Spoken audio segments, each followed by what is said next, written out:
We often see a picture in our minds. It is of a great beast with long, curved teeth. We call it a saber-toothed tiger. But this picture is not quite right. It is a myth we've told ourselves for a long time. The truth is more fascinating. This powerful animal was not a tiger. It was not even closely related to a tiger. Tigers have stripes. They live in Asia. They belong to a very different family branch. This ancient hunter was something else entirely. Its bones tell us a different story. A story of a unique, powerful predator of the ancient world. Imagine a cat, but built like a bear. Immense power in its shoulders and neck. Its most famous feature, the teeth. Two enormous canines hung from the upper jaw, long, curved daggers. Those teeth give it the name Sabertoothed Cat. Scientists call it Smilodon. Smilodon means knife tooth. It belongs to a special extinct group, the Machairodontinae. The most striking thing about Smilodon was its teeth. The two upper canines were enormous. They could grow up to 28 centimeters or 11 inches long. That is longer than a ruler you might use in school. These teeth were not round like a modern lion's. They were flattened from side to side, like a blade. On some species, the edges were even serrated, tiny, sharp notches, like a steak knife. This design made them incredibly effective cutting tools. Perfect for slicing through soft flesh, a clue to its hunting strategy. But these teeth were also surprisingly fragile. Long and thin, they couldn't take twisting or sideways pressure. They couldn't bite bone like a hyena. If a tooth hit bone during a struggle, it could snap. Losing such a weapon would be disastrous. So the cat had to be precise. It used its teeth for one purpose, a killing bite. Not for crushing. A deep slashing stab into the softest parts of prey. The throat. The belly. That required immense strength to hold the prey still first. To support this, Smilodon had a very powerful body. Not built like a modern big cat. Much stockier, more robust. Imagine a lion, but with the build of a small bear, chest deep and barrel-like. Front legs incredibly muscular and strong, not for long-distance running, built for explosive power and grappling. Its job, ambush the prey, grab it with powerful forelimbs, hold it firmly in place, then deliver the final, fatal bite with those sabers. Its back was different, shorter than a lion's. At the spine's end, a short bobbed tail. Long tails help modern cats balance at speed. A short tail tells us Smilodon wasn't a high-speed chaser, an ambush predator through and through. Its whole body, from a muscular neck down to a short tail, was a machine for one thing: a short, violent struggle ending in a quick, efficient kill. A perfect design for the world it lived in and the giant animals it hunted. Specialized weapons, paired with overwhelming strength. Smilodon did not chase its prey across open plains. It was not a marathon runner. Not like a cheetah. Its heavy body and short legs were not made for speed over long distances. Instead, it was a master of the ambush. It would have used cover, tall grasses, low hills to get as close as possible without being seen. It would wait patiently for the right moment to strike. Its survival depended on surprise. The prey would not know the hunter was there until it was far too late. This element of surprise was its greatest advantage in the hunt. When the moment came, Smilodon would explode from its hiding place. It was a burst of incredible power. It would lunge at its target over a short distance. Its goal was to close the gap quickly and make contact. It would use its immense upper body strength to slam into the prey. The initial impact alone would have been stunning. Then the real struggle would begin. It would use its powerful front legs, sharp claws, to grab hold of the animal. It had to wrestle to the ground, or at least hold it still. This was a battle of pure strength. Once the prey was subdued and held tight, Smilodon could use its most famous weapons. It would open its mouth incredibly wide. Fossil evidence shows its jaw could open to an angle of about 120 degrees. A modern lion can only manage about 65 degrees. If you like this video, please subscribe for more. Help us to create more videos like this and leave a comment on what you want to see next. This wide gape was necessary to clear the long canine teeth. With the prey immobilized, the cat would drive its sabers deep into the soft throat belly. It was a quick, powerful stabbing motion. The serrated edges of the teeth would slice through muscle and blood vessels with terrible efficiency. After the bite, the cat might have backed away. Its job was done. The deep wounds would cause massive bleeding. The prey would weaken quickly and collapse. This strategy minimized the risk to Smilodon. A struggling, panicked animal could kick out and cause serious injury. By delivering a single, lethal bite and then waiting for the animal to bleed out, the cat protected itself and its precious teeth. It was a brutal, but highly effective method of hunting. It allowed these cats to take down animals much larger than themselves, securing the large meals they needed to survive. A cat as large and powerful as Smilodon needed a lot of food. It could not survive on small animals like rabbits or birds. It was a specialist hunter of megafauna. Megafauna, the giant animals of the Ice Age. Smilodon's world was full of them. Its diet consisted of large, plant-eating mammals. These animals provided huge amounts of meat to fuel its muscular body. Finding and killing these giants was the central challenge of its life. Each successful hunt would provide food for days. The menu for Smilodon varied depending on where it lived. In North America, its prey included ancient bison. These bison were much larger than modern bison. It hunted horses, it hunted camels. These were large, powerful animals. Hunting them was dangerous. In some areas, Smilodon may have even hunted the young of massive Ice Age creatures. A juvenile mammoth, a possible but risky target. A juvenile mastodon, also risky. Each of these animals represented a huge source of calories. In South America, the prey was different but just as large.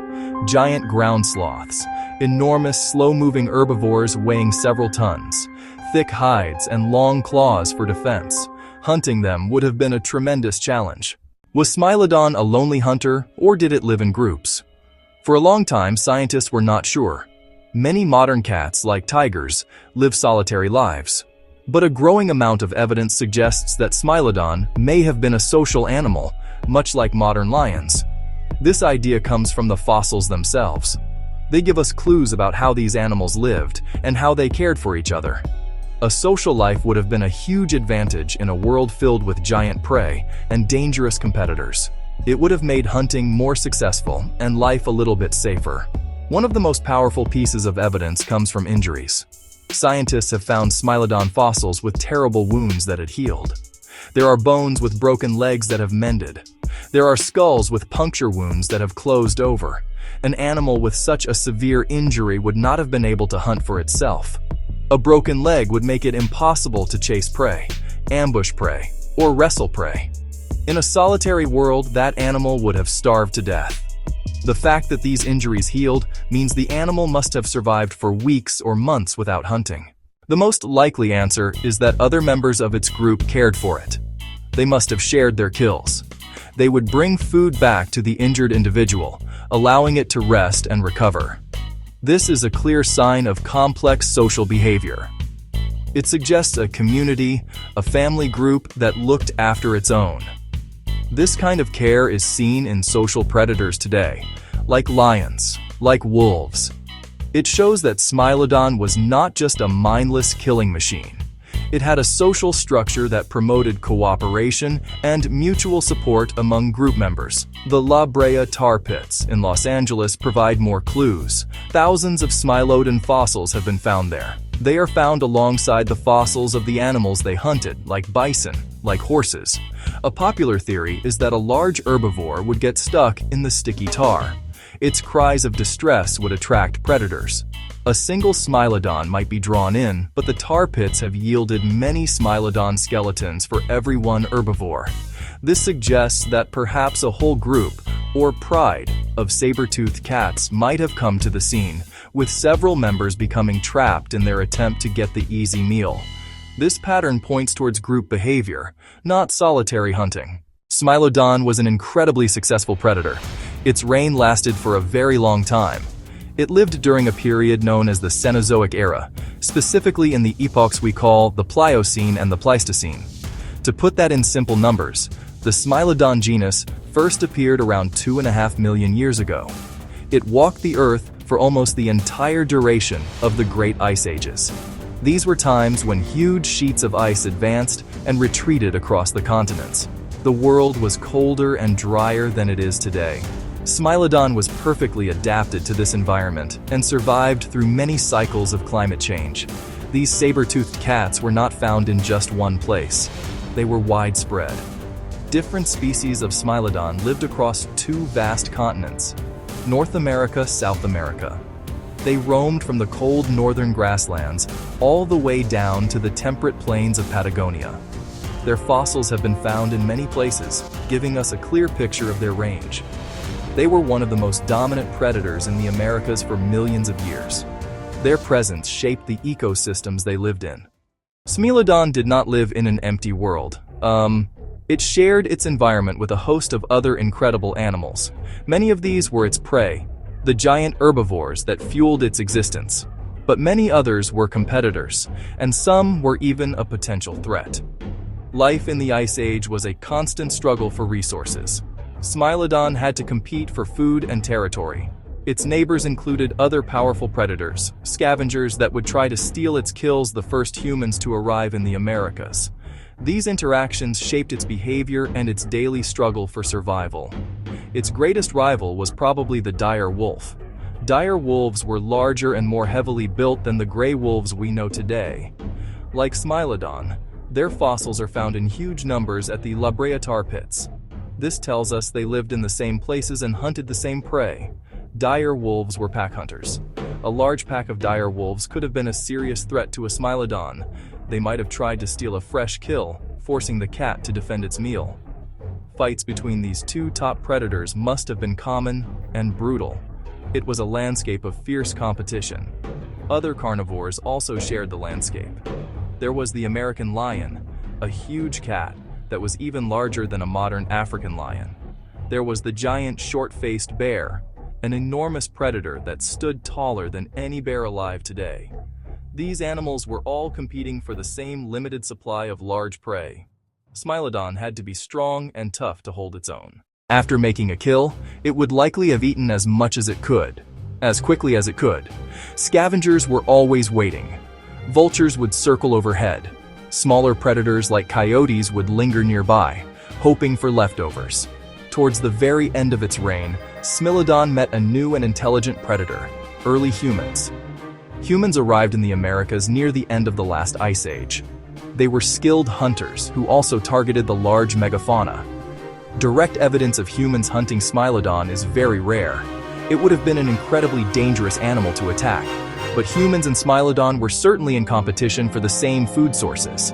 As humans became more numerous and efficient hunters, bison, horses, mammoths, this added another layer of competition to Smilodon's already challenging world.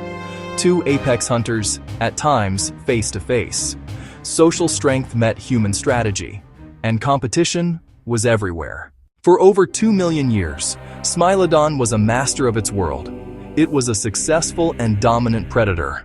But around 11,000 years ago, its time came to an end. Along with many other giant Ice Age animals, it vanished. This is called the Quaternary Extinction Event. It was a time of great change, and Smilodon could not adapt. Its disappearance marks the end of an entire lineage of saber-toothed cats.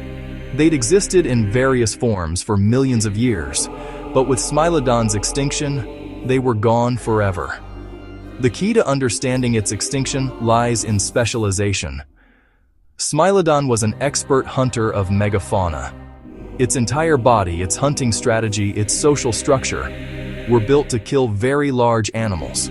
That was an advantage when giants were common, but became fatal when they disappeared. As the last ice age ended, the world changed fast. Vast, cool grasslands and savannas shrank. Forests and new vegetation replaced them. The world Smilodon knew was vanishing. Large herbivore populations crashed. For Smilodon, this was catastrophic. The extinction of Smilodon was not caused by one single thing. It was likely the result of several factors happening at once. The first and most important factor was the changing climate. At the end of the last ice age, around 12,000 years ago, the planet began to warm up significantly. Glaciers melted and sea levels rose. This warming changed weather patterns and transformed landscapes across the Americas. The cool, open environments that Smilodon and its prey preferred began to disappear. This climate change was the ultimate driver of the extinction event that followed. This change in climate led directly to a change in vegetation. Vast grassy plain savannas, mammoth steppes, dense forests, different grasslands. These new habitats could not support the same huge herds of giant herbivores. Mammoths, giant bison horses. The animals had less to eat, and their populations began to decline sharply. This process is sometimes called a trophic cascade. Trouble at the bottom of the food chain, with the plants, works its way up to the top predators. With its food source disappearing, Smilodon was in deep trouble.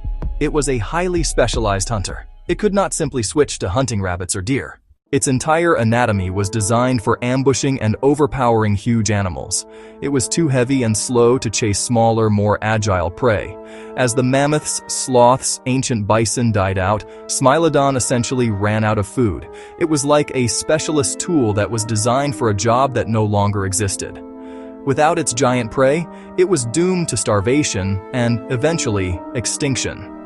This is the primary reason for its disappearance. A final contributing factor may have been competition from humans. Early Paleo-Indians were spreading across the Americas at exactly this time. They were also very effective hunters of megafauna. They used spears, worked in groups to bring down large animals. While they may not have hunted Smilodon directly, they were hunting the same prey. This added another pressure on the already dwindling populations of mammoths and bison. Rapidly changing climate, loss of its habitat, disappearance of its prey, competition from new human hunters was too much for Smilodon to overcome. A hunter perfected for a vanished age, social, powerful, and finally, gone. We began with a myth, the saber-toothed tiger. We have seen that this picture is wrong. The animal was not a tiger, it was a Smilodon, a saber-toothed cat from a lost family of predators. It was a creature of immense power, built more like a bear than a modern lion. Its famous teeth were not for crushing bone, but for a precise, stabbing bite that caused rapid bleeding. It did not chase its prey over long distances. It was a master of the ambush, using explosive strength to overwhelm its victims in a short, violent struggle. Its life was tied to the giants of the Ice Age. It hunted the megafauna of the Americas. The huge bison, the ancient horses, the lumbering ground sloths. This diet of large animals required a different way of life. Evidence from fossils suggests that Smilodon was a social animal. It was never a tiger, it was a saber-toothed cat. So, the next time you see a picture of this magnificent beast, look closely. See past the myth. Do not see a tiger. See a unique and powerful hunter. A social cat built for strength, not speed.